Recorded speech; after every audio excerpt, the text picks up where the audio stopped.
여러분 안녕하십니까? 강일합니다. KTV 특별 생방송, 잠시 후 정세균 국무총리가 주재하는 제13차 모교대화 현장을 연결합니다. 모교대화는 정세균 총리가 각계각층의 의견을 듣고 정책에 반영하기 위해 만든 대화의 장으로 매주 목요일 서울 총리공관에서 개최되고 있습니다. 오늘 모교대화에는 유은혜 교육부 장관, 강은희 대구시 교육감, 신종호 서울대 교수, 최태성 EBSI 강사, 정찬필 미래교실 네트워크 사무총장이 참석해 코로나19 이후 급진적으로 달라지고 있는 우리 교육의 현실을 짚어보고 바람직한 미래 교육 방향에 대해 논의합니다. 현장은 KTV 방송과 KTV 유튜브 라이브, 총리실 페이스북을 통해 생중계되고 있습니다. 모교대화가 개최되고 있는 서울 총리공관 연결하겠습니다.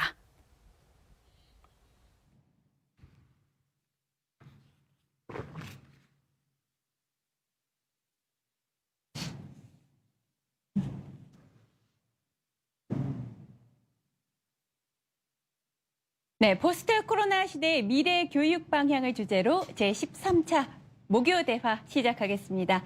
안녕하세요. 저도 모교대화 진행을 맡은 EBS 아나운서 박민영입니다.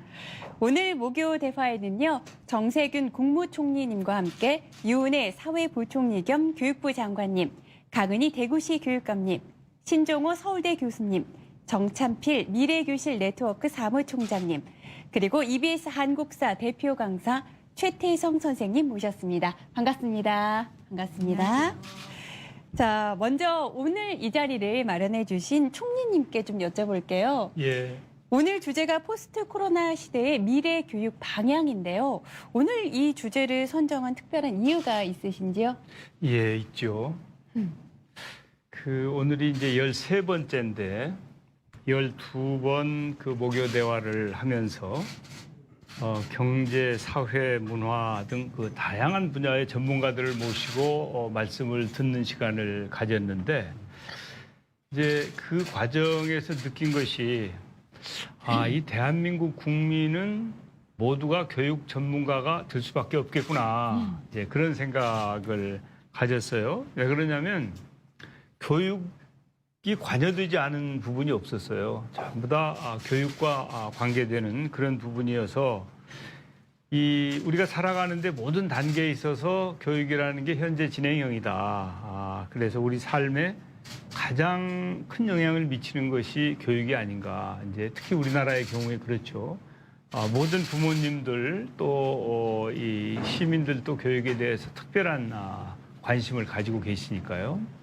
그런데 이 코로나가 나오고 나서 지난 1학기 동안에 우리 교육이 겪은 경험이라고 할까? 이것은 과거에 우리가 한 번도 겪어보지 못한 그런 경험을 했지 않습니까? 이제 그게 원격 교육이 전면화된 것이죠.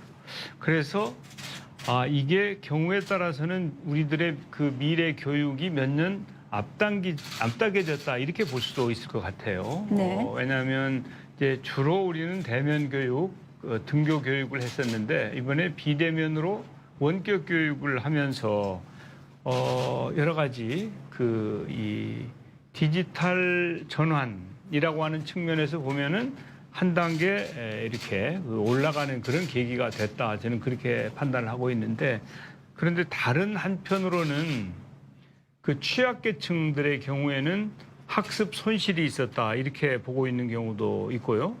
또 선생님들이나 친구들을 매일 보던 과거에 비해서 이번에는 오랫동안 만나지 못했기 때문에 이제 그 단절에서 오는 정신적인 위축, 이걸 코로나 블루라고도 얘기를 하죠. 네. 그런 점이 우리 학생들에게는 매우 어려웠던 시간이었다. 이렇게 보고 있는 것도 같습니다. 아무튼 간에 우리 교육의 방식과 틀이 획기적으로 지금 바뀌고 있는 이 시점에서 우리의 교육 현실을 좀 짚어보고 앞으로 우리 교육을 어떻게 끌고 갈 것인가, 어떻게 교육을 바꾸고 변화를 주는 것이 미래 인재를 양성하는 데 최선의 길이겠는가를 한번 챙겨보는 것은 굉장히 소중한 기회라고 생각해요.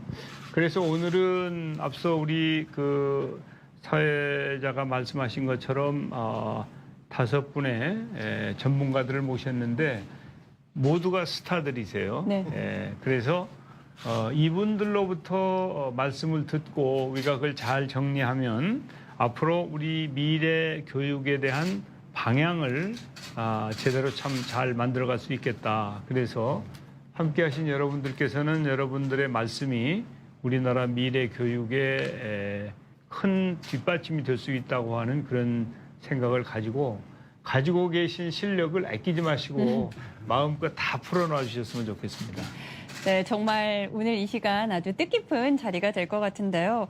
사실 코로나로 인해 사상 유례 없는 4차례 등교 연기, 또 온라인 개학이 이뤄지고 원격 수업이 활성화되는 등 큰 변화가 있었습니다. 이은혜 교육부 장관님, 벌써 1학기를 마무리하는 시점이 됐는데요. 소회가 남다르실 것 같아요. 어떠신지요? 예, 먼저 총리님 이렇게 우리 미래 교육에 대한 관심과 또 고민을 함께 나누기 위한 자리를 만들어 주셔서 정말 고맙습니다. 저는 1학기가 정말 어떻게 갔는지 모를 정도로 하루하루가 조마조마하기도 하고 정말 이게 제대로 잘 될까 걱정도 많았던 그런 하루하루를 보냈는데요. 돌아보면 총리님 말씀하셨지만 우리가 사상 초유의 한 번도 가보지 않았던 온라인 개학이라는 원격 수업을 전면적으로 모든 학생들이 하게 되는 상황이었는데요. 이게 준비 기간이 굉장히 짧았는데 학교 현장에서 선생님들의 정말 헌신적인 노력과 또 학생들의 참여, 학부모님들의 협조 이런 모든 게 다 어우러져서 비교적 안정적으로 우리가 이제 인프라 부분에서도 IT 강국이라는 면에서 물론 부족한 점은 있었지만 빠르게 그 ICT 기반을 활용한 원격 수업이 이렇게 안정적으로 운영될 수 있었고 그런 과정에서 보면 해외 사례는 한 원격 수업을 할 때 학생들이 출석률이 한 60% 정도 된다고 합니다. 근데 우리는 거의 99%의 학생들이 이제 참여하는 그런 출석률을 보였고, 그래서 저는 1학기의 과정이 이제 원격 수업으로 시작돼서 등교 수업을 할 때도 또 방역에 여러 가지 어려운 점들이 있었는데, 저희가 질본과 상의해서 이제 가이드라인을 만들긴 했습니다만 학교 현장에서 학부모와 선생님들과 학생들과의 소통을 통해서 굉장히 창의적이고 다양한 그 방역의 구체적인 방안들이 학교마다 나오고 그런 노력으로 인해서 지금 이제 한 학기를 보냈는데 원격 수업과 등교 수업과 또 이 과정에서 보여준 그 교육 주체들의 열정과 협력과 또 참여와 소통과 이런 것들을 봤을 때 종합적으로 이 과정에서 우리는 현장의 힘, 그 변화의 어떤 저력 같은 것 저는 그런 걸 굉장히 많이 느꼈고요. 총리님 말씀대로 이 위기가 우리의 미래 교육을 한 번 더 앞당길 수 있는 그런 기회가 될 수 있겠구나. 그런 생각을 하고 있습니다. 네, 맞습니다. 사실 코로나로 인해서 곳곳에서 애쓰신 흔적들이 보이는데요. 코로나 하면 피해가 가장 컸던 대구 지역을 또 빼놓을 수가 없는데요. 대구시 학생과 학부모들의 경우 정말로 우려와 걱정이 상당했을 것으로 생각됩니다. 강은희 교육감님, 당시 상황과 함께 이를 좀 어떻게 대응하셨는지 말씀해 주신다면요. 네, 사실 대구에서 확진자가 그렇게 많이 터질 줄은 저도 상상을 못했는데요. 지난 2월 29일 하루에 741명의 확진자가 발생을 했었을 때는 그냥 가슴이 그냥 무너지는 줄 알았는데요. 네. 그 이후로도 2,000명, 3,000명, 그리고 3월 한 10일경쯤 됐을 때는 6,000명 정도의 확진자가 발생했었어요. 그래서 정말 그 당시에는 거의 잠을 못 이뤘던 상황이었는데, 학원 쪽에서도 확진자가 꽤 발생을 많이 했는데, 정말 아슬아슬한 순간들이 많았는데요.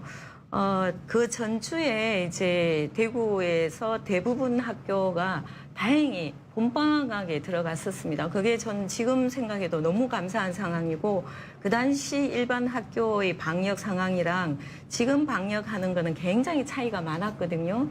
그때 그 아슬한 순간을 피해서 그 다음 주에 31번 확진자가 발생이 됐고, 그리고 학원에서도 확진자가 발생을 꽤 했었는데, 마침 대구는 휴원율이 거의 99% 정도 등록된 그 유명무실한 학원들 외에는 거의 전원 전체가 휴원을 했었습니다. 그래서 학원을 통해서도 아이들이 다니고 있었던 게 멈춰지면서 방학이 되고 학원을 통한 확진자가 없었고 이런 이제 학원을 통한 감염이 없었고 이런 것들이 기본적으로 교육 현장을 지키는 데 도움이 되지 않았나 이렇게 생각하고요. 그리고 이제 뭐 우리 대구교육청의 요청을 또 아주 빨리 받아주셔서 개학을 선제적으로 연기해 주셨던 것도 굉장히 도움이 많이 되고 실제로 또 아이들이 가족 내에 감염이 계속 일어났는데 이런 부분들을 이제 24시간 상황실을 설치하고 또 등교 준비를 계속 하면서도 저희 교육청 자체에서도 4개 종합병원하고 MOU를 체결해서 컨설팅을 계속 받았습니다. 그래서 그런 여러 과정을 거치면서 현장에서 조금 더 촘촘하게 대응할 수 있는 그런 여러 가지 매뉴얼이 만들어지면서 등교 개학에 이르기까지 정말 매 순간을 아슬아슬하게 보내면서 넘길 수 있어서 정말 다행이고요. 지금은 이제 26일째 그 지역사회 감염자가 한 명도 발생하지 않은 그런 상황까지 와서 사실 한편으로는 좀 꿈 같은 그런 상황이기도 합니다. 그리고 7월 초에 마지막 학원을 통해서 확진되었던 연기학원은 마스크를 좀 착용을 안 한 경향이 있었는데 그때도 그 학생들 외에 학교에서 또다시 전파되는 상황은 전혀 일어나지 않았습니다. 그때 1,500명 가량 전수조사를 했었는데요. 학교를 통해서 재확진된 경우는 한 건도 없이 무사히 잘 넘어가서 학생들과 선생님 그리고 관련했던 모든 분들에게 이 자리를 통해서 다시 한번 감사드립니다. 예, 고맙습니다. 네, 말씀만 들어도 정말 곳곳에서 애쓰신 그 힘든 감이 느껴집니다. 그런데 총리님께서 앞서 말씀하셨듯이 코로나로 인한 원격 수업 전면 확대가 디지털 혁신을 앞당기는 긍정적인 효과도 있지만 취약계층의 온라인 학습 격차 등 부작용을 좀 우려하는 것도 사실입니다. 신정호 교수님께서는 이번 코로나 사태와 관련해서 학생들의 사회성 함양과 사고체계 확대를 위해서 대면 교육과 비대면 교육의 조화를 강조하셨는데요. 현재 상황을 평가하신다면 어떻게 보십니까? 사실 이번 그 코로나19가 가져왔던 가장 큰 충격은 학교 셧다운이라고 저는 생각을 하거든요. 학교 문을 닫는 초유의 일이 발생을 했는데 이 유네스코 발표 자료에 의하면 5월 7일 현재 봤을 때 그때 이제 코로나가 상당히 많이 확장됐을 때 177개국 아이들이 아예 학교를 가지 못했고 다행히도 한 4억여 명의 학생들이 온라인 교육을 통해서 부분적으로 교육을 받을 수 있었다고 합니다. 저희도 뭐 지금 그 온라인 교육하고 대면 교육을 혼합해서 초중등 같은 경우에 이제 3분의 1 등교 수업을 하고 있고 또 대학 같은 경우에는 1학기 때는 실험 실습 과목 중심으로 대면 교육이 이루어졌고 2학기 때는 대면과 비대면을 혼합하되 대면 교육의 경우에는 신입생들 중심으로 대면 교육을 권장하는 원칙을 지금 세우고 있습니다. 그거는 이제 신입생들이 대학에 와서 여러 가지 사회적 경험들을 사람들을 통해서 사람들하고의 만남을 통해서 가져야 되는데 그런 경험들이 너무 없기 때문에 우선적으로 신입생들을 대상으로 캠퍼스 내 생활을 좀 할 수 있도록 대학이 노력해야 한다라는 생각들이 반영된 게 아닌가 생각을 하고요. 이 온라인 교육과 관련해서 좀 저희가 생각해 볼 필요가 있는데 유네스코에서도 몇 가지 이제 그 코로나로 인한 교육의 문제들을 제기를 했지만 온라인과 관련해 두 가지 문제로 그 문제들을 좀 종합할 수 있을 것 같은데 하나는 온라인 교육의 질입니다. 준비가 얼마나 되어 있느냐, 얼마나 좋은 내용의 온라인 교육이 이루어지고 있느냐. 그다음에 두 번째는 우리 총리님 말씀하신 것처럼 격차의 문제입니다. 질의 문제 관련해서 말씀드리면 사실 지금 현재 보면은 온라인 교육이 교실 수업을 그대로 옮겨놓은 거거든요. 사실 그런 방식으로는 1차적으로 현재 위기 상황에서는 이 위기를 넘길 수 있는 하나의 대안이 될 수 있지만 이 온라인 교육과 그 대면 교육, 교실 수업을 우리가 같이 병행해서 새로운 수업 혁신, 교육의 모델을 만들려면 지금 현재의 온라인 교육 형식을 벗어나야 한다라고 하는 건 분명한 것 같습니다. 특히 이제 좋은 컨텐츠들 잘 개발해서 아카이브하고 그 아카이브를 잘 공유할 수 있는 플랫폼 같은 거 만들고 교사들이 그것들을 활용해서 수업과 어떤 활동들을 다양화할 수 있는 그러한 소재로 활용할 수 있는 저희 준비가 좀 필요할 것 같고요. 이 격차의 문제도 지금 상당히 심각한데 저희가 구체적인 데이터가 없어서 말씀드리기가 어렵지만 미국의 네. 경우에 5월 말에 미국에서 조사한 바에 의하면 가족의 연소득 2만 5천 불 이하인 가정하고 가정 연소득이 10만 불 이상인 가정하고 학생들의 온라인 참여 시간을 비교를 해봤더니 10배 차이가 납니다. 상당히 중요한 지표거든요. 우리나라도 사실은 교육격차 얘기하는데 대부분 90% 이상의 아이들이 온라인 교육에 참여했다고 하지만 실질적으로 얼마만큼 그 온라인 교육을 통해서 배웠느냐 이 문제는 좀 우리가 짚고 넘어가야 한다. 특히 이와 관련해서 저는 학업 성취나 학생들 사회성을 좀 우리가 모니터링할 수 있는 그런 시스템을 좀 만들어가지고 자꾸 데이터로 좀 보여줄 필요가 있다라는 생각을 합니다. 그리고 이 취약계층 관련해서 한 가지 더 말씀드리면 지금 현재는 나타나지 않았지만 유네스코에서도 걱정했던 바는 취약계층의 아이들이 이 온라인 교육을 통해서 학습 격차가 커지게 되면 이 일탈이나 학교 중도 탈락의 가능성에 빠질 가능성이 높다. 실제 그럴 수 있습니다. 학생들이 학교 안 가고 집에 있다 보니 자기하고 마음에 맞는 일부 학생들하고만 만나서 학업을 좀 소홀히 하고 또 일탈에 빠질 수 있는 가능성들이 있기 때문에 이 아이들에 대한 학교 또 교육청 단위에서 또는 교육부에서 어떤 그 좀 지원 서비스를 만들 것이냐 이게 되게 중요한 현안 과제가 아닌가 생각하고요. 좀 미래를 좀 얘기를 한다면 이 온라인 교육을 통해서 이제 수업 혁신 같은 것들을 좀 저희가 해야 되는데 하나의 그 예가 요새 많이 얘기하는 미네르바 대학이잖아요. 이 미네르바 대학에 열광하는 이유는 다 아시는 것처럼 온라인 교육 때문에 열광하는 게 아닙니다. 이건 우리 사이버 대학이 더 잘하거든요. 네. 사실 이 온라인을 수단으로 해서 대학 교육의 혁신 모델을 제시했기 때문에 우리가 열광하는 거고 따라서 우리 초중등 교육 또 대학도 마찬가지인데 이 온라인 교육과 오프라인 교육을 어떻게 앞으로 만들어갈 거냐에 대한 고민을 해야 한다. 이와 관련해서 벤 넬슨이 2017년에 저희 나라에 와서 한 이야기가 있습니다. 이러닝 국제 컨퍼런스에서 뭐라고 했냐면 혁신을 이루려면 뭘 봐야 되냐면 본질을 봐야 된다. 새로운 도구나 공학이 혁신을 가져오는 건 아니다. 그건 도구일 뿐이다. 교육도 교육의 본질을 보고 교육의 본질을 어떻게 회복해야 되는지에 대한 날카로운 냉철한 판단이 있고 그 혁신을 이루기 위해서 도구를 어떻게 활용할 것이냐에 대한 고민을 해야 한다. 그중 한 예가 뭐 오늘 패널로 정창필 사무총장님 나오셨는데 거꾸로 교실. 이전부터 했던 거지만 그런 수업 혁신들을 다양하게 만들어가는 게 되게 중요하고 앞으로 그런 미래 교육의 방향들을 다양한 모델을 통해서 탐색해 가야 한다라는 생각을 합니다.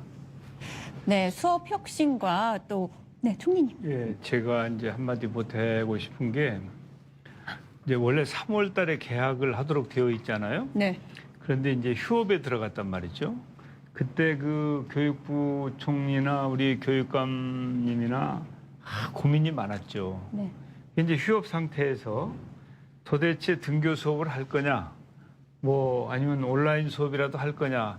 그때 아주 정말 이 최고의 정성을 다해서 서로 이렇게 소통하고 이 대책을 마련하는 노력을 열심히 하는 걸 저는 이제 봤죠. 네. 이제 최고 결정은 이제 중대본에서 이제 하는 거였는데 그때의 정성을 잘 들여서 우리가 일정한 기간 휴업을 한 다음에 온라인 교육으로 들어가고 그 다음에 등교 교육까지 이렇게 실행을 했잖아요. 네.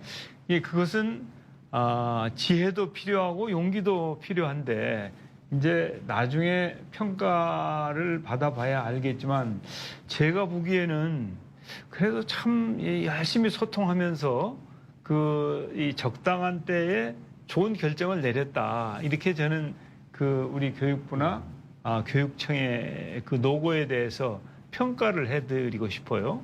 그리고 이제 신종호 교수님 말씀에 저는 전적으로 공감을 하는데 하여튼 준비되지 않은 상태에서 우리가 온라인 교육을 한 거 아닙니까? 그러니까 뭐 경우에 따라서는 이제 질이 떨어질 수도 있고 뭐 중구난방일 수도 있는데 그래도 그런 가운데 그 기기, 이 디바이스는 빠짐없이 다 전달하고 준비해주고 그런 것들은 참 그래도 우리 대한민국이 이 제대로 우리 아이들을 케어하는 노력을 했다고 이렇게 평가를 받아 마땅하다고 생각하고 지난 5개월 동안을 앞으로 잘 평가해서 이제 이 미래에는 좀 더 그 원숙한 네. 그런 교육이 이루어질 수 있도록 대비하는 노력이 필요하겠다 그런 생각을 합니다. 맞습니다. 자, 지금까지 교수님과 총리님의 말씀을 들어봤는데 그렇다면 이번에는 교육 관련 시민단체를 운영하고 계시는 우리 정찬필 사무총장님께서는 어떻게 또 생각하시는지 궁금해요. 코로나 사태가 학교 교육에 어떤 영향을 미치고 있다고 생각하시나요? 저희는 이제 교육 관련 시민단체라기보다는 교육 관련 교사단체라고 하는 네. 게 더 정확할 것 같고요. 저희 단체의 이제 그 정체성을 말씀을 드리면 저희는 그렇게 설명해 세계에서 가장 혁신적인 교사들의 모임이다라고 이제 말씀을 드리고 저희 법인의 슬로건이 원래 선생님들의 슬로건이 모두가 교육의 위기를 말할 때 걱정할 때 우리는 그냥 희망을 만들기로 했습니다. 이 슬로건이 무슨 의미냐면 걱정이라고 하는 게 이제 걱정 많이 한다고 위기를 돌파할 수 있는 게 아니잖아요. 그러니까 구체적인 방법을 교실에서 수업을 통해서 구체적인 현장에서 솔루션들을 찾아서 돌파구를 만들어 보자라고 하는 생각을 가진 선생님들이고 그래서 실제로 굉장히 코로나 이전에 정말 의미 있는 그 수업 혁신 정말 그렇게 어렵다고 말하는 미래 교육의 본질이라고 말하는 역량 중심의 교육을 학습을 놓치지 않고 오히려 강화시키면서 성장시키는 구조 이런 것들을 실제로 계속 실현시켜 왔어요. 그래서 다른 선생님들을 위해서 연습도 많이 하고 이랬었는데 코로나가 터지면서 저희 쪽의 선생님들도 완전 패닉 상태에 이제 빠졌던 거예요. 패닉 상태에 빠지고 일단 개학하기 전에 이미 그 상황이 벌어졌으니까 거의 공포 상태였었는데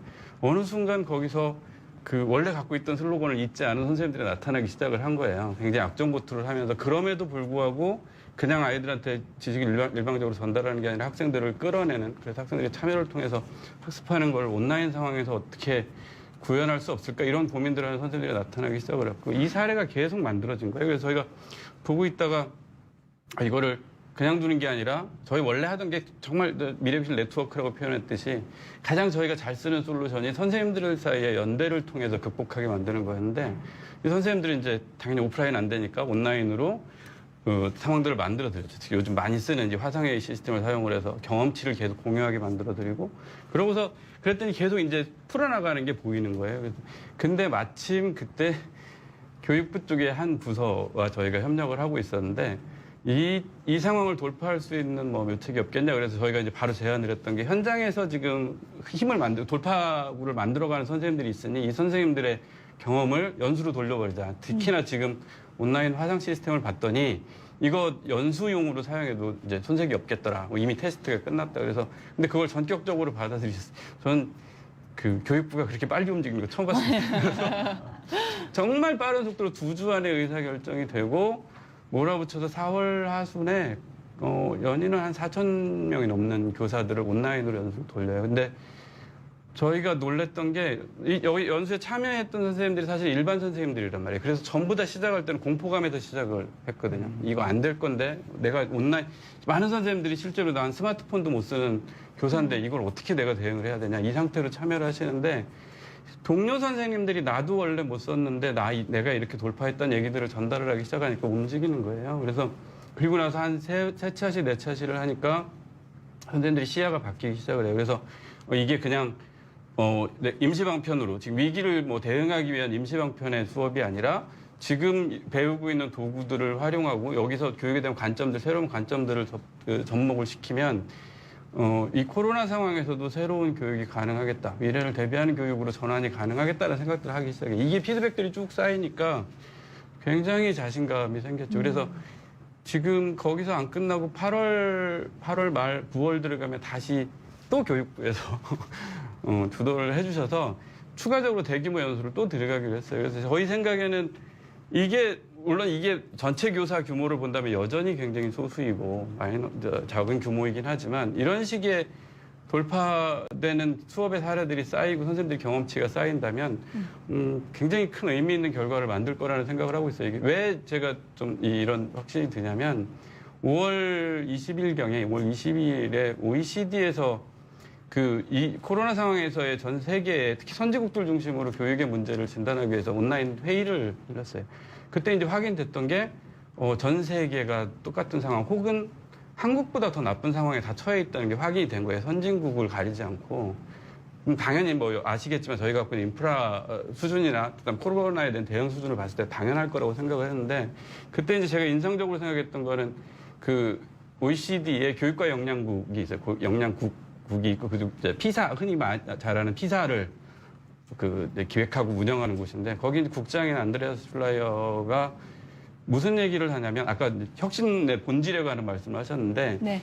지금 문제가 되는 건 수업을 하고 말고의 문제가 아니라 온라인 수업을 하는 건 좋은데 교육의 질이 후퇴하고 있는 게 문제다라고 얘기를 해요. 온라인 수업으로 넘어갔는데 문제는 지금 OECD에서 주목을 하는 거는 교과 교육을 어떻게 하느냐의 문제가 아니라 이게 진짜로 미래에 필요한 능력을 길러줄 수 있는 교육을 하느냐 못하냐의 문제를 주목하고 그걸 계속 방향을 제시하고 있었는데 온라인 상황으로 넘어가면서 그 방향성을 놓치기 시작했다는 얘기를 해요. 그러니까 심지어 잘하고 있던 곳들까지도 방향을 놓치고 대응하는 데 극복한 상황으로 빠졌다.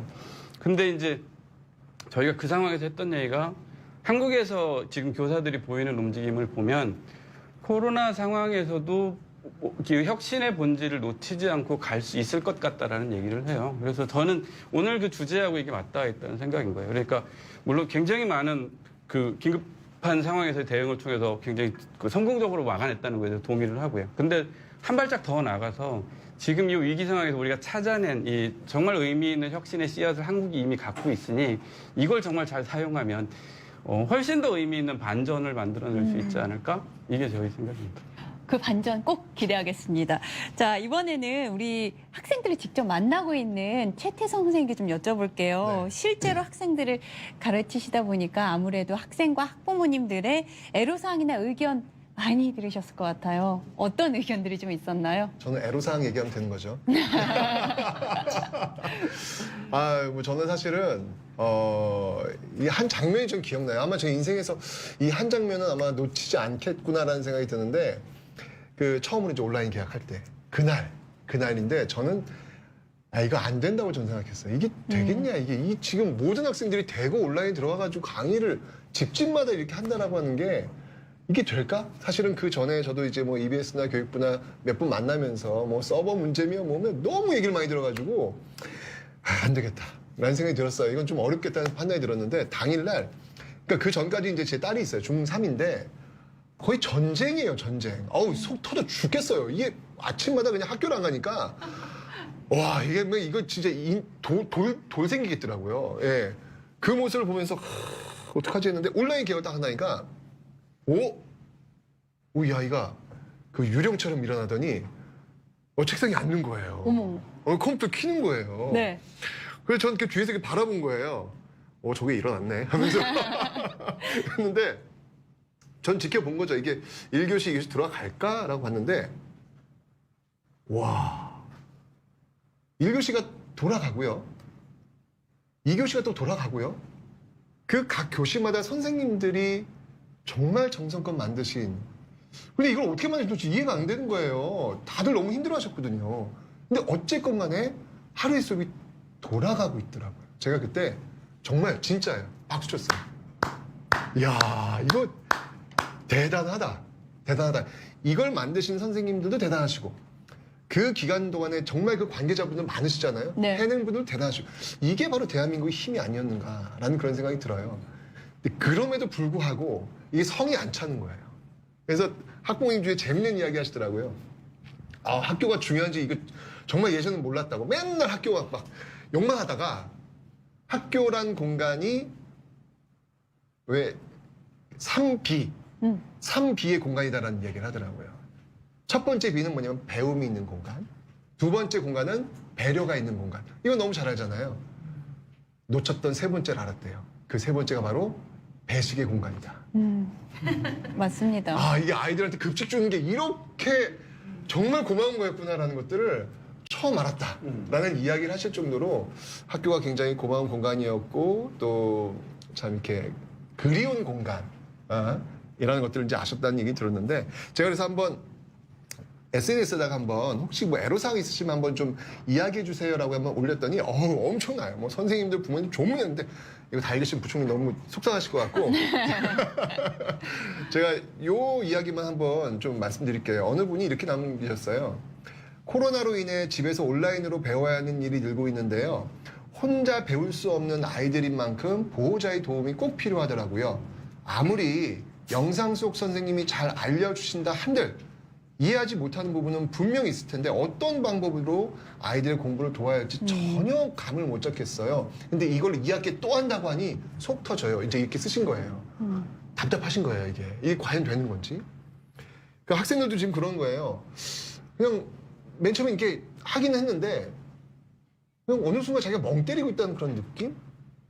그러니까 이거는 굉장히 그 자제력이 뛰어난 우수한 친구들 정도는 소화가 가능할지 몰라도 한 중간 정도가 그 아래쪽에서 따라가는 친구들한테는 너무 어려운 거예요. 그래서 어느 순간 내가 그냥 하루가 그냥 쓱 지나간 느낌? 그럼 어느 친구가 이렇게 멘트를 남겼더라고요. 그래도 학원이 있어서 다행이었어요. 제가 정말 내가 좀 이렇게 너무 좀 속이 상했어요. 그러면서 이제 이런 얘기를 하시더라고요. 우리가 지금 미래교육이라고 하는 이야기를 지금 하고 있는데 지금 이 모습이 과연 갑자기 지금 만들어진 모습이냐. 지금 만들어진 모습은 정말 대단하긴 하지만 이런 이야기 예전부터 있었던 거 아니냐. 뭐 했냐 이거예요. 예전부터 분명히 지금 아까 말씀드린 어떤 그런 준비들 분명히 있었음에도 불구하고 뭐 하다가 지금 와가지고 이렇게 코로나 터지니까 강제 소환시켜가지고 이런 식으로 했느냐. 그전에 우리 뭐 했느냐. 이거 반성해야 되는 거 아니냐. 라는 이야기를 또 하시더라고요. 한편으로는 그렇지. 왜냐면 제가 몇 년 전만 해도 미래교육이라는 이야기, 뭐 화상교육이라는 이야기 이거 다 했거든요. 그런데 학교에서 인터넷 환경조차 돌아가지 않는 이런 환경 너무 소름 돋았다. ICT 강국이 ICT 교육의 이 강소국일 줄은 정말 몰랐다. 우리의 민낯은 그냥 코로나로 인해서 그냥 다 드러냈다. 라는 이야기를 하시면서 좀 분노하시는 분들도 계시더라고요. 어쨌건 간에 이런 실수를 다시는 반복해서는 안 되겠다. 이번 기회가 그저 위기를 좀 극복해내는 어떤 임기응변이 그런 시간이 아니라 정말 제도화를 통해 가지고 단단하게 준비할 수 있는 그런 계기가 돼야 되겠다라는 이야기들을 많이 하셨다고 제가 전해드립니다. 네, 이 모든 말씀을 정말 꼼꼼히 적으면서 듣고 계시는 우리 교육부 장관님께 좀 여쭤보겠습니다. 뭐 진단, 평가, 우려 말씀 많았는데요. 그래도 정부에서는 2학기에 대비해서 어떤 좀 대책들을 준비하고 있을까요? 말씀 주셨듯이 저희가 사실 코로나19 이전의 상황에도 이제 미래교육이 우리 학생들 한 명 한 명의 정말 이제 맞춤식으로 아이들의 그런 관심과 흥미를 다양하게 체험할 수 있는 기회를 주고 우리 정찬필 총장님 너무 이제 거꾸로 수업이나 이런 그 선도적인 그런 수업 방법들을 하고 계신 현장에 그런 움직임들이 있었던 게 사실입니다. 근데 그거는 이제 저희 같은 경우에는 고교 학점제 연구학교나 선도학교 모델로 해서 이제 일부 학교에서 그렇게 해왔던 건 사실인데 코로나19라는 위기가 닥치니까 사실 이렇게 부분적인 학교에서 이루어졌던 다양한 방식의 이 수업 모델들이 이제 원격 수업이라는 형식으로 전면화된 거죠. 아까 우리 정찬필 총장님 말씀 주셨듯이 저희가 1만 명의 선생님들을 네트워킹해서 계속 그분들이랑 이제 소통을 하면서 의견을 듣고 뭐 해야 되는지 판단하고 지원하고 막 이런 것들을 이제 교육청이랑 같이 계속 이렇게 해왔는데 그 선생님들의 힘이 정말 대단했고요. 그러니까 여러 가지 부족하고 안타깝고 반성해야 되고 보완해야 될 점들은 있지만 어쨌든 지금까지 이렇게 끌고 올 수 있고 그래도 우리가 아이들의 배움을 지속할 수 있었다는 점에서는 저는 선생님들께 정말 우선 감사드리고 싶고요. 그리고 이제 보완해야 돼. 정말 이랬는데 이제 부족한 점 중에 가장 지금 많이 고민하고 있는 게 우리 강은희 교육감 계시지만 그 격차를 어떻게 해소할 건가. 특히 이제 맞벌이 가정이라든가 돌봐줄 사람이 없는 그리고 이제 저학년인 경우에는 이 온라인상으로 뭔가를 스스로 한다는 게 굉장히 어렵고 한계가 있고 그래서 제가 지금 이제 권역별로 교육감님들과 쭉 간담회를 하고 있는데 시도교육청에서 교육청마다의 이 격차 해소를 위한 방안들을 굉장히 창의적으로 많이 만들고 계시더라고요. 그래서 지금 2학기에는 우선적으로 이렇게 격차 해소를 위한 실질적인 방안들을 다 교육청이나 이제 학교별로 하고 있는 것들을 사례를 모아서 공유하고 좋은 사례들이 전파될 수 있도록 하는 걸 지금 이제 우선 하고 있고요. 주로 이제 어려운 지원이 필요한 아이들에게 멘토링 사업으로 이미 이제 예산이 확보된 부분들을 방학 동안에라도 아이들에게 지원할 수 있도록 계획을 하고 있고, 그리고 원격 수업과 등교 수업이 2학기에도 병행된다고 했을 때 적어도 스마트 기기가 없거나 인프라가 문제가 생겨서 이 교육을 받지 못하는 상황이 생겨서는 안 되겠다 해서 가장 먼저 추경에 이제 반영해서 이 부분들은 이제 계획대로 진전이 되고 있고, 중요한 거는 그 본질적으로 양질의 컨텐츠를 어떻게 차별 없이 제공할 것인가, 그 문제에서 선생님들의 이 컨텐츠 생산 능력이 처음에 시작할 때 한 230만 건? 2,500만 건이 됐어요. 한 10배 정도가 선생님들이 스스로 제작해서 플랫폼에 올려서 서로 공유하고 협력하는 것을 이제 한 몇 달 사이에 확인하면서 저는 선생님들이 수업에 대해서 가지고 있는 전문성들을, 그리고 자율성과 창의성들을 이 교육부나 교육청의 제도나 이 지침에서 훨씬 더 넓혀주고 존중해주고 그런 것들을 좀 자율적인 권한들을 확대해주고 이런 게 이제 좀 필요하지 않을까. 그래서 제도와 뭐 이런 부분들, 그리고 또 행정 업무를 경감시켜주고 이제 이런 게 계속 선생님들 현장에서 올라오는 의견들이라서 저희가 2학기 때에는 수업의 전문성을 높여주면서도 출결이나 평가나 여러 가지 행정 업무 부담이나 이런 것들은 이제 좀 최소화시키면서 아이들에게 정말 다양하고도 양질의 그런 컨텐츠들을 제공할 수 있도록 하는데 지금 교육감님들과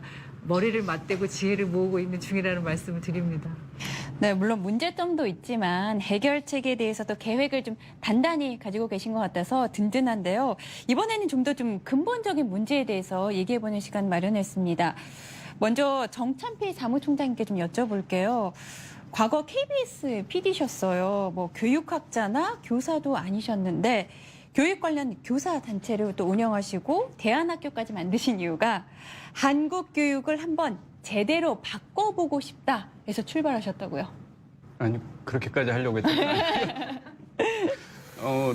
예, 진짜로 그렇게까지 하려고 한 게 아니라 어쩌다 보니 얽혀들었어요. 근데 2013년도에 아주 우연히 국제적인 교육 혁신과 관련된 이제 세미나에 참석을 했는데 그 당시에 저는 이제 저널리스트였단 말이에요. 주로 다큐멘터리를 아주 이렇게 인덱스한 다큐멘터리를 만든 사람이었는데 가서 얘기를 듣다가 사실 되게 충격을 받았어요. 거기서 나온 얘기가 계속 21세기 교육, 미래교육 이런 개념인데 무슨 생각이 들었냐면 위기에 대한 진단이 그동안 제가 갖고 있던 것과 완전히 다른 거예요. 흔히 한국에서 생각하고 있는 위기는 뭐 사교육 아니면 대입에 관련된 극심한 경쟁, 뭐 공정성 이슈 이런 건데 거기서 논의되는 문제의 핵심은 학교가 시대를 따라가지 못하는 현상, 이게 핵심이다라고 말을 하는 거예요. 학교가 시대를 따라잡지 못해서 이 학교에다가 어마어마한 인풋을 하고 이 학교 교육을 위해서 시간과 자원을 쏟아붓고 사회적으로도 그렇게 인풋을 하고 있지만 이게 의미 있는 교육의 결과로 나타나지 않는 게 있습니다. 그래서 오히려 그 문제의 원인을 찾아서 풀어야 된다. 여기서 나오는 게 21세기 교육에 대한 개념, 프레임워크들이 이제 막 나오기 시작을 해요. 보면서 굉장히 충격을 받았어요. 왜 충격을 받았냐면 제가 모를 정도면, 언론에 있는 제가 모를 정도면 한국에 있는 사람들이 대부분 모르고 있다고 봐야 된다. 이게 어떻게 보면 한국에서 교육 문제에 대해서 다들 마치 본인이 전문가라고 생각을 하고 문제를 진단하고 이렇게 솔루션들을 내놓지만 어쩌면 우리가 원천적으로 정보를 지금 못 따라잡고 있는 게 아닐까라는 생각이 들었던 거예요. 그래서 그 당시에는 이 문제를 사실은 되게 비판적으로 접근해서 왜 우리가 이 정보를 모르고 있었을까? 그다음에 이 미래교육이라는 개념이 뭐고 이걸 놓치면 무슨 일이 벌어지는지를 전달을 해야지라고 생각하고 다큐멘터리를 기획을 했었는데 하는 과정에서 저희는 특성이 이렇게 어지간한 분들 잘 안 만나거든요. 상당히 세계 최고 수준의 전문성을 지닌 그 당시에 교육 혁신의 가장 선두에 있던 분들을 만나서 전 세계에 있는 정보들을 흡수를 한 거예요. 그래서 그러다가 보니 그림이 이해가 된 거예요. 왜 그런 식의 문제 제기가 됐는지, 그 다음에 돌아가고 있는 혁신적인 솔루션들을 들여다보니까 여기서 연결점들이 나오기 시작을 했고 어쩌면 이게 한국에 그 당시에 가장 문제가 됐던 게 한국에서는 교실 붕괴 그래서 수업 자체가 정상적으로 이루어지지 않는 현상이 가장 이제 표면적으로는 심각한 문제였었는데 그때 이제 저희가 봤던 그 여러 가지의 솔루션들을 연결시켜 놓고 보니까 이거 어쩌면 한국의 이 문제도 아주 실효성 있게 풀 수도 있을 것 같은데라는 생각이 들어서 한국에 들어와서 완전 사실상 교실 붕괴 상태에 있던 곳에 가서 아주 평범한 선생님과 함께 이 문제를 같이 풀어본 거예요. 그 바깥에서 보고 온 솔루션을 툭 하고 던져드리고 이대로 한번 해보시면 어떻게 되는지 한번 해볼까요? 그랬는데 너무 순식간에 바뀌는 거예요. 네.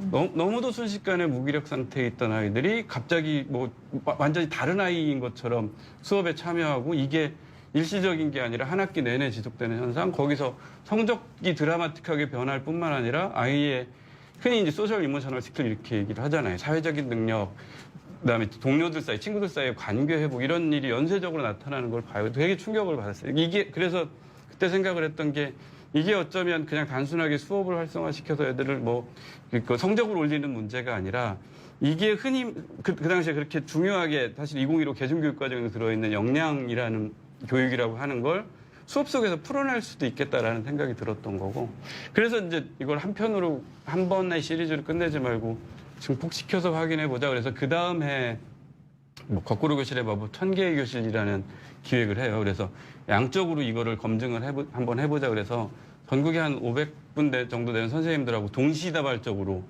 이 프로젝트를 하죠. 그리고 그 사이에 선생님들 연수하는 프로그램들을 개발을 해서 일반적인 선생님들한테 어떻게 하면 이 기법을 효율적으로 전달할 수 있을까를 생각을 하면서 프로그램을 디자인했는데 다행히 대구교육청에서부터 시작을 해서 이 연수 프로그램들을 선생님들한테 이제 공급을 하기 시작을 한 거예요. 그래서 대구교육청에서 처음 시작을 하고 오늘 2년이 참 묘하네요.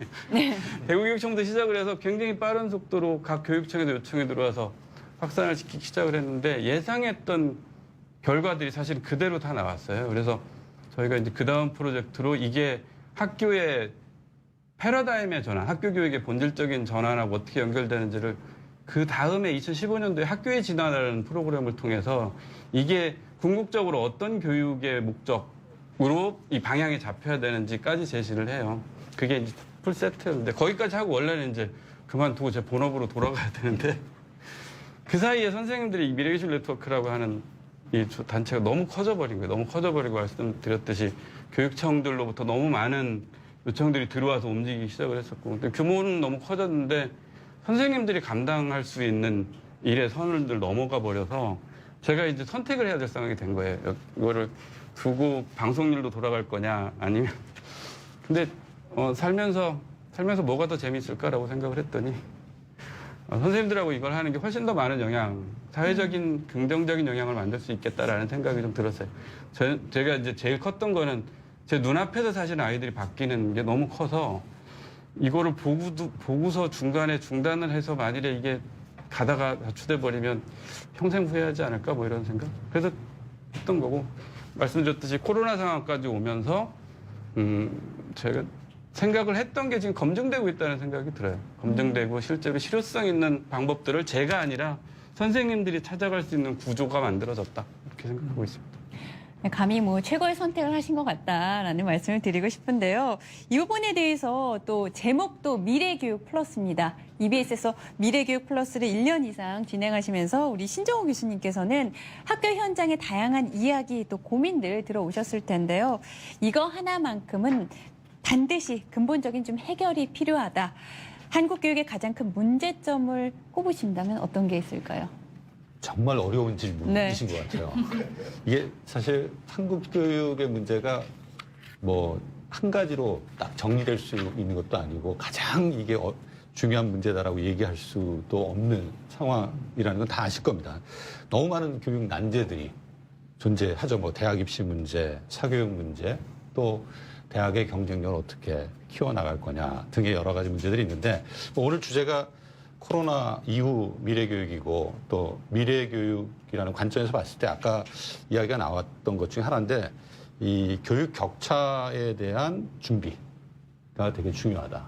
뭐 코로나뿐만 아니라 앞으로의 교육의 어떤 본질들이 이제 지식교육을 넘어서서 다양한 수행 하는 역량 중심으로 가다 보면 더더욱이나 그 개인이 가지고 있는 사회 자본에 영향을 받을 가능성이 높아집니다, 사실. 그래서 대학 같은 경우는 학종이라고 하는 게 문제가 되는 게 물론 전형 절차의 그 소위 말해서 투명성이 보장되지 않는다라는 문제도 있지만 엄밀하게 보면 그런 사회 자본이 많은 그런 가정의 아이들이 더 많은 것들을 준비하고 더 많은 것들을 보여줄 수 있는 그런 방식이기 때문에 사회적으로 논의가 되지 않았나 저는 개인적으로 그렇게 생각을 합니다. 이 교육 격차라고 하는 측면에 대해서 저희가 좀 심각하게 생각을 해야 되고 특히 이 취약계층 아동에 대한 학습 역량 지원 시스템을 조기에 구축해야 한다. 지금 보면은 기초학력 부진이라고 해서 이제 저희가 학교에 와서 3학년 때이죠. 기초학력 그 부진 학생들에 대한 검사를 하는데 이미 늦었습니다. 4학년 때부터 이제 본격적인 공부가 시작되는데 그때 결손이 발생한 학생을 뽑아서 보완적으로 교육 프로그램을 지원해도 사실 그 틈을 메우기가 되게 어렵거든요. 제가 연구하는 분야가 이제 학습이기 때문에 학습의 결과를 결정하는데 가장 중요한 게 이전에 갖고 있던 학습 총량입니다. 어쩔 수 없어요. 어떤 지원이 제공돼도 내가 지금 갖고 있는 학습 총량이 적으면 더 많은 사람을 쫓아갈 수 없습니다. 따라서 이 취약계층 아이들이 조기부터 좀 필요한 교육적 도움을 받을 수 있는 지원 시스템을 사회적으로 어떻게 구축할 거냐. 저는 이게 가장 중요하다라는 생각을 하고요. 또 이 코로나 상황에서 또 가장 중요한 역할을 했던 분이 교사이거든요. 이 교사들의 역량을 얼마만큼 우리가 계속 유지시킬 거냐. 좋은 열정 있는 좋은 교사들을 얼마만큼 계속 확보하고 유지시킬 거냐. 이것도 상당히 중요한 과제가 될 수 있다. 지금 현재 우리가 소위 말해서 수능에서 상위 3% 위에 해당하는 학생들이 교직에 오니까 우수교사 확보에 문제가 없을 거다 생각하는데 그거는 너무 낭만적인 생각이다라고 생각을 해요. 교직에 대한 매력이 점점 떨어지고 있습니다. 사실 안정적인 직업이라는 것 외에는 그다지 교직에 대한 이전만큼 소명의식이라든지 열정이 많이 줄어들고 있다라고 하는 것이 현장의 목소리이기도 하죠. 사실 학력 과잉이다라고 누군가는 이야기를 하더라고요. 너무 똑똑한 사람이 와가지고 현장에 적응을 못한다. 그게 무엇을 얘기하는지를 저희가 솔직하게 한번 들여다보고 그런 능력 있는 사람들, 열정 있는 사람들이 많이 오도록 하고 그 사람들이 계속 유지될 수 있도록 교직에 남아있을 수 있도록 해야 한다. 이 보이지 않는 문제일 수 있지만 우리가 교육강국으로서 인정받을 수 있는 또 미래 교육의 어떤 그 잠재력을 계속 유지할 수 있는 힘은 저는 교사에서 나온다. 좋은 교사들, 열정 있는 교사들을 계속 유입시키고 지속할 수 있는 시스템을 우리가 어떻게 만들 거냐. 지금은 사회적인 어떤 그 불안정성, 직업의 불안정성 때문에 어부지리로 교육의 득을 보고 있다. 저는 그렇게 생각합니다. 실제 그런 사람을 끌어들일 수 있는 어떠한 지원책도 없어요, 사실은. 이게 우리 교육의 저는 민낯이다라고 생각을 하고 거기에 대한 중장기적인 계획들이 만들어져야 한다라는 생각을 합니다. 네. 네, 여기 계신 전문가분들의 말씀을 쭉 총리님께서 들으시면서 생각이 굉장히 많아 보이십니다. 그럼 총리님께 좀 여쭤볼게요. 그렇다면 이런 좀 문제점들을 해결하기 위해서 우리 교육이 좀 어떻게 바뀌어야 할까요? 또 우리 교육이 좀 나아가야 될 길을 제시하신다면요. 예, 여러분들 말씀에 답이 있는 것 같아요. 예? 원래 이제 이 학교라고 하는 곳이 이제 지식을 전달하는 곳이다라는 게 우리들의 이제 기본 생각 아닙니까?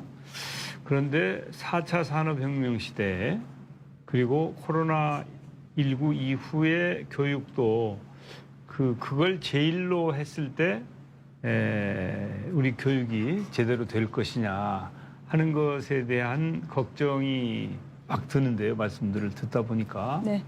그래서 지식을 전달하는 것도 중요하지만 그거보다는 첫째는 내가 하고 싶은 게 뭔가를 찾아내도록 해주는 일.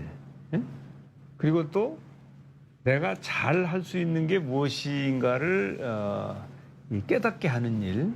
이런 것들이 우리 교육에서 굉장히 중요한 부분일 수 있지 않을까. 제가 이 말씀 들어보니까 늦깎이 천재들의 비밀이라는 그런 책이 있어요. 네. 그 유명한 책인데 이제 그 책에 보면 그 다양한 경험을 한 사람의 성공 사례가 이제 어렸을 때 이제 많은 경험을 해야 된다는 거죠. 이제 한 분야에 대해서 깊이 조기 교육을 해서 전문성이 있는 그런 사람의 성공한 것보다 사례보다 훨씬 더 많다. 그러니까 어릴 때 다양한 분야에 대해서 그 나름대로 경험을 하고 배우고 하는 게 중요하다라고 하는 것을 이제 강조한 그런 게 있는데 아무튼 다양한 경험을 통해서 우리가 내가 하고 싶은 일, 잘할 수 있는 일을 발견하게 하는 게 무엇일까? 이게 굉장히 중요한 것 아닌가 하는 생각을 했고요. 또 하나는 여러분들께서 강조하신 것처럼 교육의 불평등을 어떻게 해소할 것인가. 이게 가장 큰 우리들에게 주어지는 과제가 아닌가 싶습니다. 그래서 소위 말하는 이제 그 공간적인 제약이 없는 에듀테크를 잘 발전시키고 또 취약계층에게도 기회를 확대를 해서 학습 격차를 해소하는 것 이게 매우 중요할 것 같다 그런 생각이 들어요. 그래서 이제 앞으로는 우리가 비대면 교육과 대면 교육을 이제 함께 실천하는 소위 말하는 그 하이브리드가 이루어져야 되지 않을까. 그래야 이 여러 가지 다양한 경험 또 다양한 지식을 습득하면서 그 새로운 이 모델이 나오지 않을까 하는 생각이 들고요. 이제 그러기 위해서는 그 소위 말하는 이제 코딩 교육이 우리나라의 경우에도 좀 초등학교 때부터 지금보다는 좀 더 강화돼야 되지 않을까 그런 생각이 들어요. 지금도 뭐 이렇게 선택 과목 비슷하게 하고는 있는 것 같은데 앞으로 이제 조금 더 이 코딩 교육을 강화해서 소프트웨어라든지 AI 교육 이런 게 필요해야 융복합의 혁신 인재를 우리가 양성할 수 있고 그런 인재들이 4차 산업혁명 시대에 우리 미래를 제대로 만들어갈 수 있을 거 아닌가 그런 생각을 합니다. 그래서 아무튼 그 AI라든지 AR, VR, 빅데이터 이런 것들을 활용한 그런 그 에듀테크가 이제 글로벌리 이제 그 크게 수요가 늘어나고 있는 그런 상황을 감안해서 우리의 경우에 그런 미래형 인재를 양성하는데 좀 더 노력을 함께 해야 되지 않겠는가 그런 느낌을 받았습니다. 네, 총리님께서도 언급하셨던 이 에듀테크는요, 또 대구시가 아주 적극적으로 활용해서 진행하고 있다는 걸로 알고 있는데요. 강은희 교육감님, 공교육 내에서 에듀테크 어떻게 활용하면 될까요? 네, 사실 이제 3, 4월 동안 우리 대구 교육이 굉장히 위축이 되어 있고 또 제 입장에서는 우리 대구 아이들이 특별히 더 안타까웠던 상황이거든요. 그 외에 이제 반면에 제가 취임하면서 에듀텍 교육을 굉장히 관심을 많이 가졌습니다. 제가 또 IT 기업인 출신이라서 좀 뭐 그 불행 중 다행으로 2018년 하반기부터 이제 디지털 인프라 구축을 상당히 많이 했습니다. 작년에 이제 스마트 패드를 3만 대를 학교 현장에 보급을 해서 이번 상황에도 거의 한 16,000대 이상을 아이들 개별로 다 대여를 해줬습니다. 그렇지만 이렇게 디지털 인프라 확충은 굉장히 중요하다고 생각합니다. 일단 인프라가 안 돼 있으면 아이들이 전혀 접근을 못하기 때문에요. 근데 이제 인프라 확충과 더불어 콘텐츠 제공과 활용 그리고 어떻게 아이들 개별로 아주 밀접하게 접근 가능한가 이 부분은 굉장히 현장에 중요한 문제이거든요.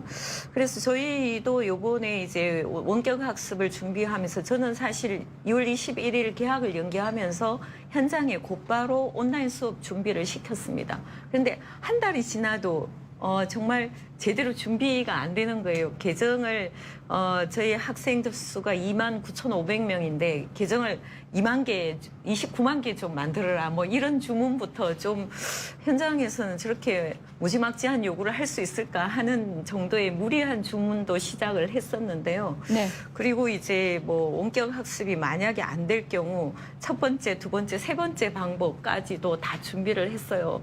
그리고 작년에 저희는 뭐 글로벌 기업의 그 그룹에 가입도 하고 이런 준비가 있었지만 실제로 딱 뚜껑을 열었을 때 정말 만족할 만큼의 수업이 되었느냐. 그리고 방금 여러분들이 말씀하신 것처럼 교육 격차, 디지털 격차가 현실적으로 해결하기가 참 어려웠습니다. 그래서 디지털 격차를 해소하는데 디지털로 사실은 대응해야 가장 정확한 방법이라고 생각하는데 우선은 인력을 투입해서 다소의 해소를 하고 있습니다. 대학생 멘토링을 저희 교육청이 뭐 교육부도 도와주셨지만 좀 더 적극적으로 활용을 해서 장학재단 학생들 그리고 교사대 재학생들을 이용해서 학생들에게 직접적으로 온라인으로 멘토링을 실시를 해서 직접적인 그 도움을 줬었고요. 계약을 해서는 제가 했던 일소 미교사를 통해서 작년보다 원래 예정했던 수업보다 교사를 또 조금 더 보조 강사를 더 투입을 했습니다. 그래서 그 간격을 메꾸는데 좀 더 투입을 했는데 이게 한계가 있는 상황입니다. 이 충분하게 제공하기가 어려운 상황이었고 그렇지만 어쨌든 가장 최저점에 있는 아이들을 좀 들어 올려야 되는 역할은 했던 것 같고요.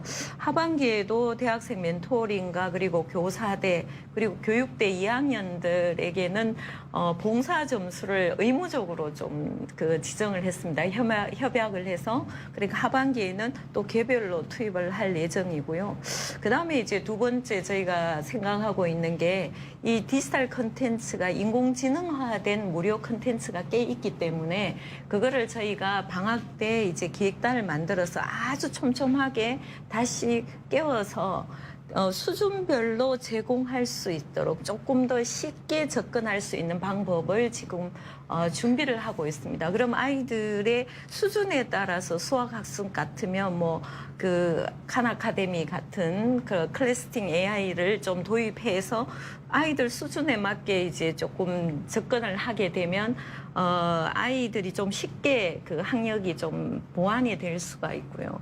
그 다음에 이제 오프라인 접근도 상당히 중요하다고 보거든요. 그래서 오프라인에 필요한 학습 꾸러미를 학년별로 저희는 초등학교 1학년부터 고등학교 1학년까지 꾸러미들을 좀 준비를 하고 있습니다. 그런 꾸러미들을 체계적으로 이제 손에 딱 쥐어주는 작업 이런 것들을 온라인과 오프라인을 양쪽을 다 적극적으로 개입을 하지 않으면 교육 격차가 디지털 격차가 교육 격차를 또다시 낳을 수 있기 때문에 그런 부분을 좀 면밀하게 보고 있고요. 그리고 여름 방학 동안에 그동안 격차를 해소하기 위해서 저희가 초, 중 등의 그 학교가자닷컴을 운영하고 있었는데 거기에다가 초등 중등의 1학기 동안 꼭 이수해야 될 핵심 내용을 다시 편성을 했습니다. 그래서 여름 온라인 학교를 편성해서 지금 조금씩 제공을 하고 있습니다. 그럼에도 불구하고 이제 저는 이 좋은 기회이긴 하지만 모든 선생님의 역량이 여기에 집중되기 위해서는 좀 더 교사들의 업무나 이런 부분이 좀 더 개선이 되어야 돼서 향후 2학기에 위드 코로나로 갈 수밖에 없는 상황에 대비해서 이제 방역 부분을 교사가 직접적으로 대면하는 부분을 최소화할 수 있는 교육부에서도 많이 고민을 하고 계실 텐데요. 그 부분을 어떻게 좀 더 방역을 좀 일부 좀 해소할 수 있으면서 선생님들이 이 온라인 격차를 좀 더 추적할 수 있도록 해주고 그리고 실제적인 저희는 이제 총리님께서도 말씀하셨지만 22,500개의 컨텐츠가 올라와 있는데 저희가 동영상만 좀 별도로 해서 지금 체계도를 만드는 준비를 좀 하고 있습니다. 그래서 좀 쉽게 찾아서 아이들에게 제공해 줄 수 있도록. 근데 이제 이런 준비를 하는 게 한 교육청 단위에서 하기에는 조금 과도한 부담이 있고 교육부에서도 굉장히 인프라를 구축해 주시고 많이 애써 주시는데 결국은 이제 교사들의 기본적인 업무를 좀 덜어주면서 좀 더 교육 본질에 접근할 수 있도록 우리가 좀 적극적으로 좀 그런 부분을 걷어내줄 수 있다면 좀 희망적이지 않을까 이렇게 보고 있습니다. 네, 잘 들었습니다. 지금까지는 미래 교육에 관해서 뭐 시스템 그리고 교육 체계에 대해서 알아봤는데 그렇다면 이번에는 미래 교육을 직접 받는 우리 학생과 학부모님들에게 이것만큼은 좀 기억했으면 좋겠다, 당부하고 싶은 말씀이 있다면 최태성 선생님 어떤 게 있을까요? 뭐 이렇게 뭐 학생, 학부모 또 교육 당국 뭐 다 저는 비슷하다는 생각이 들어요. 이게 지금 코로나19 사태를 겪으면서 제가 느꼈던 건 뭐냐면 이게 외국 사례 이렇게 비교하면서 우리가 이렇게 극복해 나가는 그 힘은 무엇이었을까를 곰곰이 생각해 봤는데 그게 뭐였냐면 바로 그렇게 우리가 막 욕하고 비판하고 막 그랬던 공교육의 힘이다라는 생각이 들더라고요. 그 공교육의 힘을 통해서 우리는 알게 모르게 그 연대와 협력이라고 하는 것들을 배워왔던 거예요. 그게 공교육의 본질이었던 거죠. 그 힘이 지금 외국 우리가 소위 선진국이라고 했던 그 사례들을 보면서 저 사람들 왜 저러지? 근데 우리는 지금 이게 같이 가고 있단 말이에요. 이렇게 굉장히 위기 속에서 중요한 건 뭐냐면 한 사람이 10걸음보다는 10사람의 한 걸음이 정말 중요했다. 그것을 담보해냈던 것이 바로 이 대한민국의 공교육이었다라는 그런 생각이 들었어요. 참 여기까지 만들어 오신 그 많은 분들께 너무 감사하다는 그런 말씀을 드리고요. 그래서 이 본질을 좀 놓치지 않아야 되겠다는 생각이 드는데 지금 이렇게 지금 코로나19 속에서 이 교육 정책이나 이런 것들을 지금 바라보고 있는 시선을 한번 제가 이렇게 들여다봤거든요. 과연 이런 위기 속에서 우리가 그 미래 교육을 이야기하고 있는 건가? 언론을 통해서 쭉 나오고 있는 모습들을 봤는데 너무 충격적이게도 입시 스케줄을 얘기하고 있더라고요. 진짜 우리가 이야기해야 될 것들은 얘기하지 않고 이게 입시 스케줄, 이게 과연 무슨 뭐 어떻게 될 것이며 대입 일정은 어떨지 다 여기에만 집중되고 있는 거예요. 이대로라면 이거 코로나 끝나면 다시 옛날로 돌아갈 수밖에 없겠다. 라는 그런 전 위기의식을 느꼈어요. 아까도 이야기했지만 그 공교육의 본질 연대와 협력이라는 것들을 이 코로나19를 통해 가지고 다시 한번 우리가 미래교육에 접목시킬 절호의 기회가 왔는데 우리가 바라보고 있는 시선은 무엇인지 다시 한번 좀 반성해야 되지 않을까. 이건 학부모님들 마찬가지예요. 학부모님들 그저 그 대학에만 목매여 있는 이런 사회적 전반부 분위기에서 이젠 좀 탈피해야 되지 않을까. 학생들도 학교에서 학생다움을 배우는 게 아니라 사람다움을 배울 수 있는 그런 공간. 이걸 통해 가지고 우리 사회는 그렇잖아요. 실패를 용납하지 않아요. 근데 학교만큼은 실패해도 괜찮은 그런 공간으로 남아있는 것. 그걸 통해서 아이들이 민주시민으로 성장할 수 있는 공간으로 만들 수 있는 것. 이런 것들이 저는 미래 교육의 본질이라는 생각이 드는 것이죠. 그걸 도와주기 위한 그런 에듀테크 이런 것들이 도입되어야 된다. 다시 한번 학부모님 또 학생들 우리 교육 당국 계신 모든 분들 이 코로나19 속에서 지금 우리가 바라봐야 될 시선이 무엇인지를 다시 한번 좀 바라봐야 되지 않을까라는 생각을 해보게 됩니다. 네, 학생과 학부모의 시선까지 말씀해 주셨는데 그렇다면 미래 사회 학교와 교사의 역할은 좀 어떻게 설정되면 좋을지 정찬필 사무총장님께 좀 여쭙겠습니다. 사무총장님께서는 늘 자기주도 인재를 말씀하셨잖아요. 이게 본질적으로는 그러니까 이 미래교육이라고 많이 얘기를 하지만 제가 처음에 프로그램 기획할 때는 제목을 어떻게 생각했냐면 미래교육은 없다 이렇게 잡으려고 그랬어요. 왜냐하면 가만히 봤더니 문제가 지금 미래가 아니라 이건 현재의 문제다. 현재를 놓쳐서 발생하는 문제지 이거 자꾸 미래 얘기하면서 뜬구름 잡는 것처럼 생각하면 안 된다라는 얘기를 하려고 했었는데 그럼 별로 안 좋아할 것 같아서 그럼 미래교육을 찾아서 뭐 이렇게 했었습니다. 근데 그 2013년도에 그런 문제의식을 가졌는데 실제로 지금 무슨 일이 벌어지냐면 2016년부터 그 기업의 채용 방식이 전면적으로 블라인드 방식으로 지금 전환되고 있어요. 특히 작년에 2019년 기점으로 대기업 쪽으로 전면적으로 확산됐어요. 이게 무슨 얘기냐면 기존에 흔히 이 입시 대학을 거쳐서 사다리 순서대로 자기 성인으로서 인생이 결정될 거라고 생각을 했는데 이게 급속도로 무너진 거예요. 이게 이유가 뭘까요? 저희는 다른 데 설명할 때 딱 한 문장으로 설명을 해요. 바깥 세상에서 더 이상 기존의 교육의 내용과 평가를 신뢰하지 않기 시작했다. 그러니까 이미 신뢰를 다 잃어버린 상태로 돌아섰는데 여전히 그 사다리가 남아있다고 생각을 하고 여기에서 경쟁을 통해서 살아남아야 된다고 생각을 하는 거예요. 엄청난 낭비가 발생하는 거잖아요. 그래서 저는 근데 이 문제를 풀기 위한 사실은 여러 구조, 새로운 교육에 대한 개념들이 막 나오기 시작을 했던 거고 그 안에 들어있는 핵심이 사실은 역량교육인 거거든요. 진짜로 살아남을 수 있는 능력, 진짜로 세상에서 문제를 풀어갈 수 있는 능력을 길러줘야 된다는 거고 그 안에 들어있는 다시 그러기 위해서 강조하고 있는 본질이 뭐냐? 학생들의 주도성을 중심으로 하는 교육이어야 된다. 학생들이 스스로 판단하고 스스로 판단한 거에 기반을 해서 학습을 하고 그걸 기반으로 해서 문제 해결하는 그런 식의 교육체제로 바꿔줘야지 아이들한테 필요한 능력을 길러주는 거고 그게 아까 교수님 말씀하셨던 아이들이 자기가 잘하는 게 무엇인지를 찾는 자기가 뭐를 하면서 살면서 즐거운지를 찾는 방법이라는 거죠. 그걸 알려준다고 되는 게 아니잖아요. 자기 경험치가 쌓여야 내가 뭘 잘하는지 뭘 좋아하는지를 알 건데 그러려면 일상적인 교육 방식이 학생들한테 주도성들을 넘겨주는 방식의 교육이어야 된다는 거죠. 그래서 이게 사실은 다 연결되는 구조라는 생각이에요. 미래 이제 역량에 관해서는 신정훈 교수님께서도 하고 싶은 말씀이 있으실 것 같아요. 예, 사실 저희가 미래 역량 얘기하면 미국 전국 교육협회 NEA에서 얘기한 4C, 4가지 역량 얘기 많이 하잖아요. 그게 뭐 비판적 사고, 크리티컬 띵킹, 창의적 사고, 크리에이티비티, 커뮤니케이션, 의사소통, 협력해서 콜라보레이션 얘기하는데 이건 동일하게 사실 미네르바 스쿨에서 HC라고 해서 Habits of Mind and Foundational Concept이라고 하는 4가지 역량을 일치해요, 정확하게. 그 4가지 역량이 미래 역량이라고 얘기하는데 저는 여기가 좀 다르게 제 개인적인 2가지 역량에 대해서 말씀드리겠습니다. 첫 번째 거는 지금 정창필 사무총장 얘기하셨던 거하고 정확하게 일치합니다. 제일 중요한 게 자기주도 역량이다. 왜 그러냐? 미래 사회는 불확실성이 증가할 수밖에 없습니다. 즉 지식의 생애 주기가 되게 짧아져요.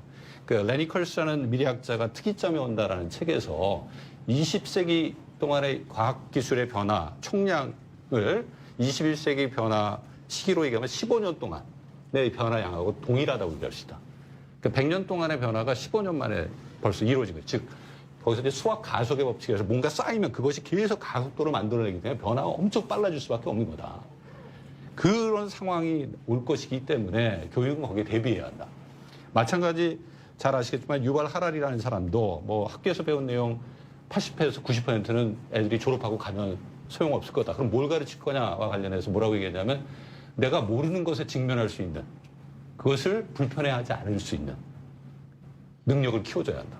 즉 무로부터 시작할 수 있는 경험치를 갖게 해줘야지 이 변화되는 시기에 적응하고 또 성공적으로 자신의 삶을 만들어갈 수 있다라고 얘기를 하잖아요.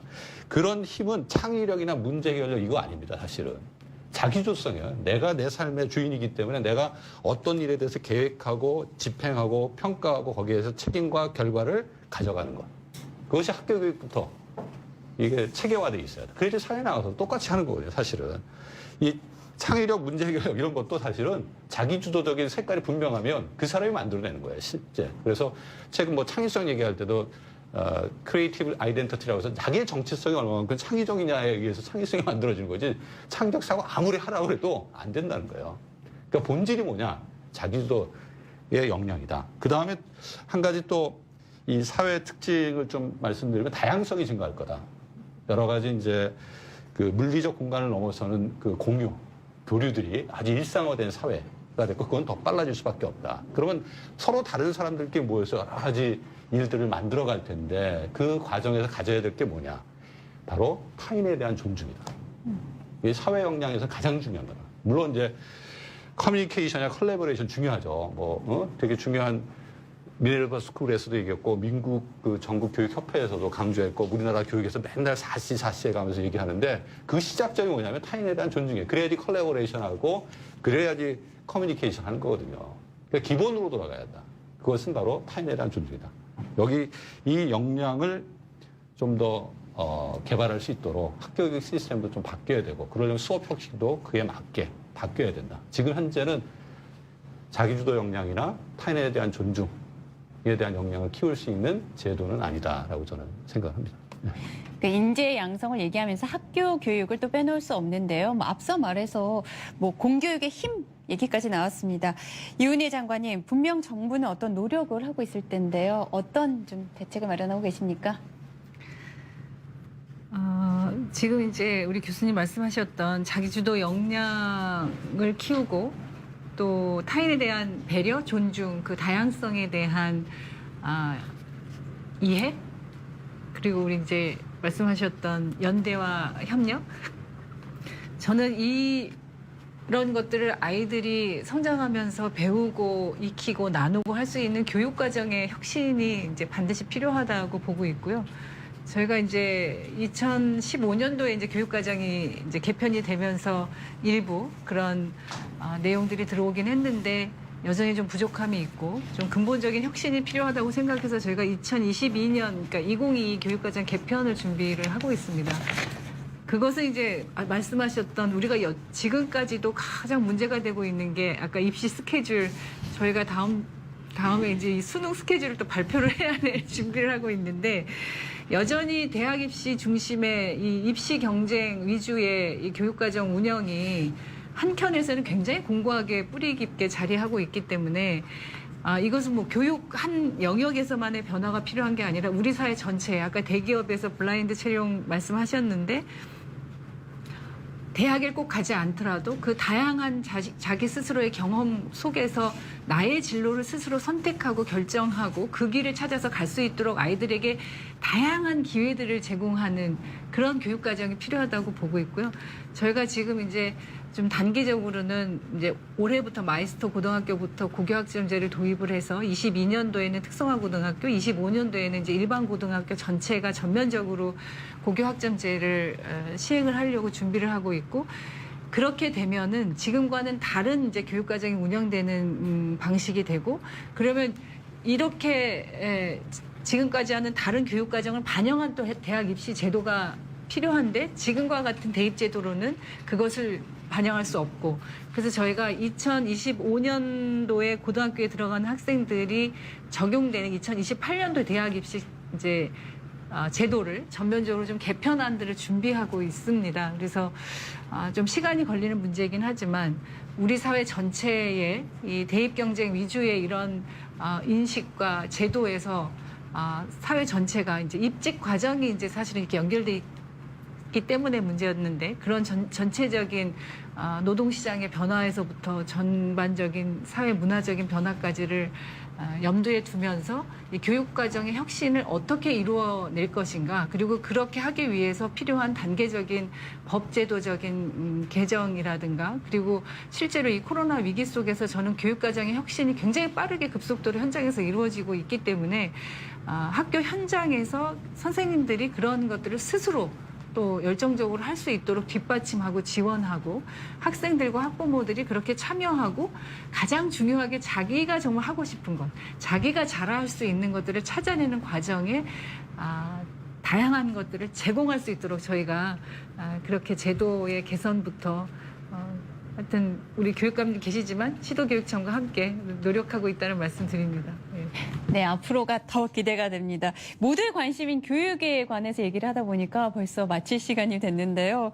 총리님께서 마무리 말씀해 주시죠. 예, 그냥 저는 날 셀 때까지 말씀들 다 들어도 좋을 정도로 아주 주옥 같은 말씀들을 해주셔서 우리 유은혜 부총리께서 정책에 잘 반영하면 좋지 않을까 그런 생각이 들고요. 엘빈 토플러의 말씀이 생각이 나요. 그분이 무슨 얘기를 했냐면 미국의 시장이나 기업은 100마일로 달려가는데 이게 이 교육은 10분의 1, 10마일로 가고 있다는 얘기를 이제 부의 미래라는 책에서 얘기를 했는데 우리 한국도 비슷한 상황이 아닌가 그런 느낌을 갖습니다. 그래서 그야말로 교육 혁신이 절실하다. 특히 이제 코로나도 코로나지만 급변하는 이런 이 혁명적인 상황에서 4차 산업혁명이 다가오고 있기 때문에 거기에서 이 적응할 수 있는 인재를 우리가 양성하는 일이 매우 중요한 일이 아닌가 그런 생각이 듭니다. 그래서 이제 위기는 곧 기회다라는 얘기를 우리가 항상 하는데 코로나19 상황은 분명 위기인데 이 위기를 어떻게 기회로 만들 것이냐 하는 것은 역시 준비되지 않은 상태에서 그리고 자의적이 아니고 어떻게 보면 어쩔 수 없이 우리가 실행한 비대면 교육 지난 5개월 동안에 이걸 좀 이 경험을 잘 살려서 잘 발전시킨다고 하면 아마 앞으로 우리가 그 혁신적인 미래 인재를 양성하는데 크게 도움이 될 수도 있지 않겠냐 그런 기대를 가지면서 앞으로 국민 여러분과도 잘 소통하고 특히 이제 우리 유은혜 부총리께서 말씀하신 것처럼 지난 5개월 동안 우리 선생님들 고생이 많으셨잖아요.